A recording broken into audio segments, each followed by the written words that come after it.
Next up, we're actually going to have John Hewkin come up here, and I'm going to be pretty quick here because I'm sure you're going to give everybody your background. But John is a business owner out of the Cuba area, and he will be running for Missouri State Senate District 3, correct? Which, as many of you know, that is currently the seat that Elaine Gannon is sitting in. So as a reminder to everybody, just because you're running against somebody doesn't mean you hate somebody or you think they're a bad person. You can't find a friend group that agrees on 100% of stuff. So we're going to give John our attention, let him tell us what he thinks, some of the direction he's thinking of. John, if you want to come on up here.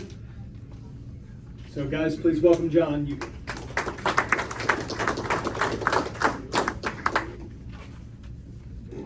Thank you. Can you hear me okay, everybody?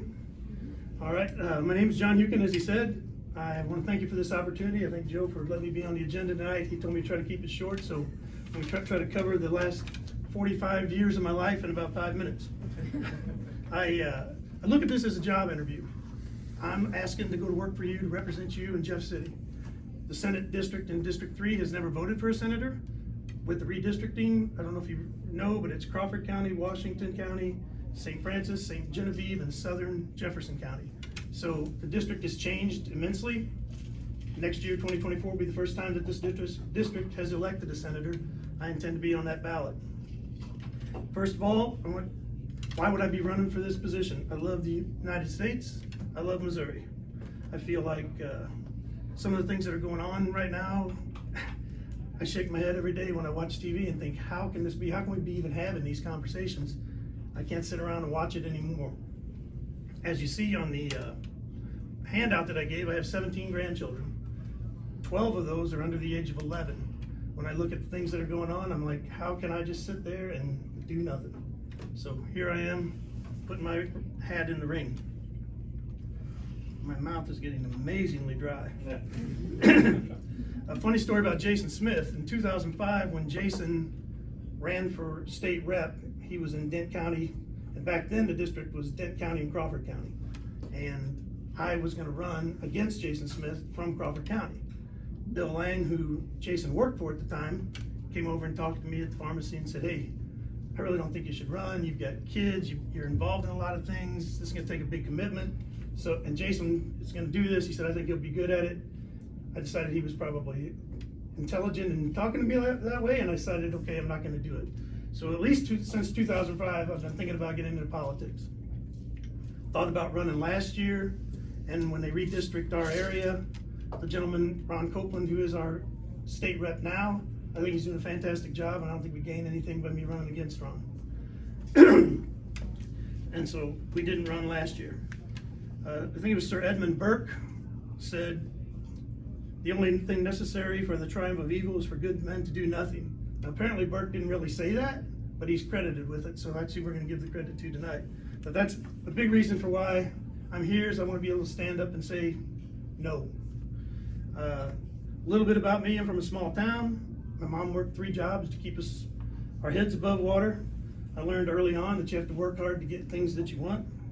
I was an athlete. I played basketball and baseball at East Central College. We used to play Jeffco, and they had a coach named Mark Burnson. I don't know if any of you remember Jeffco basketball back in the day, but they were always pretty good and usually beat us. But I learned a lot of valuable lessons being an athlete.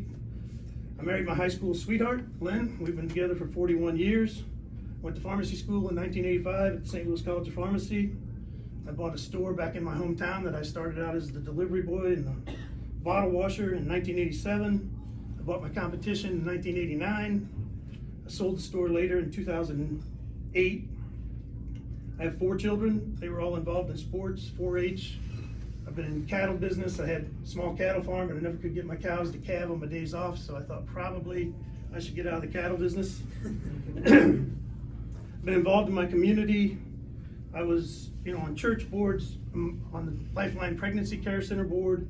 I served on school board, and one of the lessons I learned in the 6 years on school board was, prior to me getting there, we had 2 or 3 elections fail on getting a bond issue passed. The voters kept turning it down. So the question was, we've got this great plan, or what we thought was a great plan. Why aren't they voting for it? So when I became a school board member, we went out to the community and we said, what is it? What are we doing wrong? What is it that you'll pay for? And so after we met with the Lions Club and the Masons and the Eastern Star and the Senior Center and all the places in town that we could go, we found out what it is that they liked about our plan and what they didn't like. We changed it and we passed a bond issue. So I learned early on that you listen to your community and you listen to the people that you represent.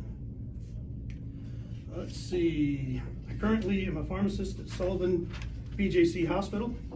I work in the healthcare environment. I see a lot of things that are wrong with healthcare, and to be honest, there's so much money in it, I don't know if it can be fixed, but I know it's broken and I know we gotta try to reform it.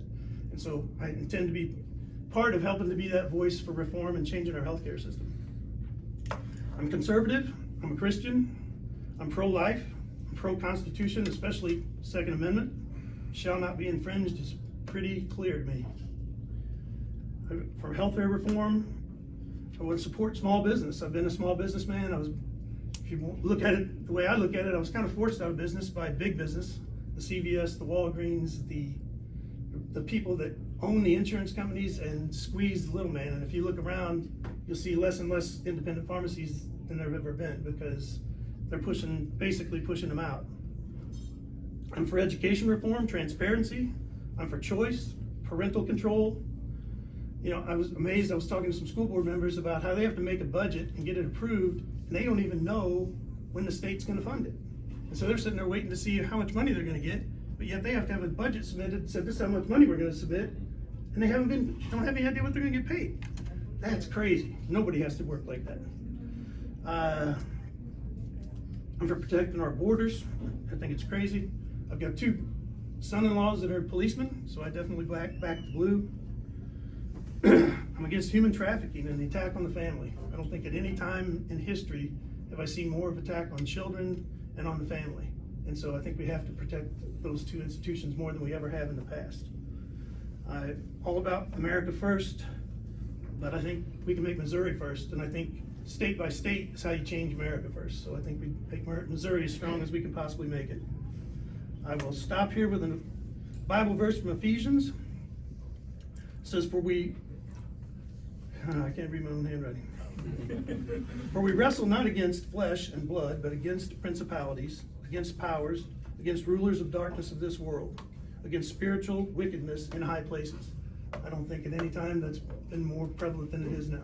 Thank you for your time.